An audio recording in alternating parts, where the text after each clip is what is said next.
So, good morning, all of you. I thought today I'll speak little lightheartedly.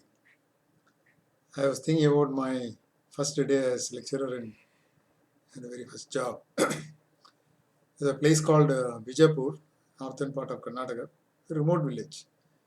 And that time when I joined there, actually the one end to the other end of the city was hardly 3-4 kilometers. So such a small place.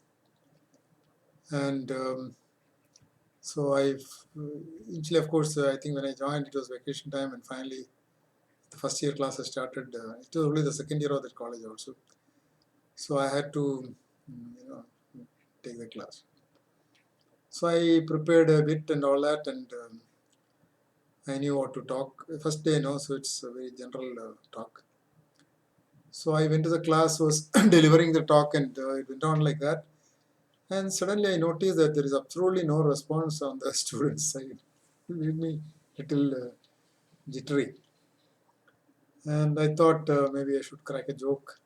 So tried a joke, nothing happened. The students are still like stone walls. Then it struck me. So I asked them, how many of you are from vernacular medium schools? And there was no response. Then I thought this word vernacular is probably really tough, and especially for that village. So I then asked, how many of you are from Kannada medium, Telugu medium, all that? And absolutely no response. Then only my intelligence also worked. And so I asked, how many of you are from English medium schools? 4 boys raised their hand. So you can imagine my situation. Wanting to teach, wanting to, make them really good, all that is in my mind. And then I find, there is no communication taking place.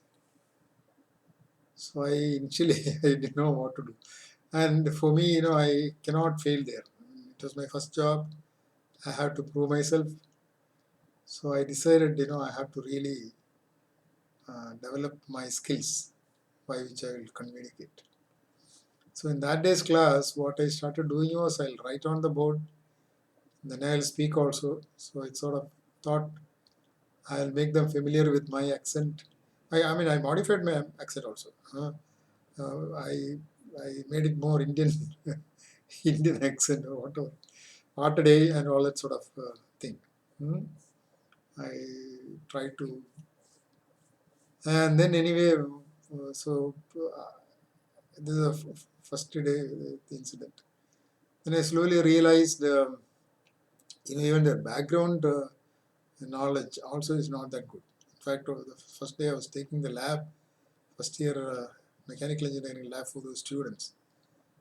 To my surprise, it was a real surprise for me. I asked one of the students, what is the density of water? He tells me, I don't know, sir. I was very shocked.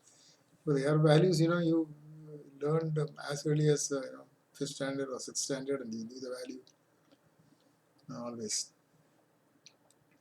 I said, you don't know density of water? I then he looks at me with a surprise and tells me, sir, you ask anybody, sir, nobody will know. So this was a revelation for me actually. So I called the next boy there and said, tell me the density of water. No, sir, I don't know. So this is how I started my career, and then I knew these boys I have to transform. There's no way of letting them continue like that.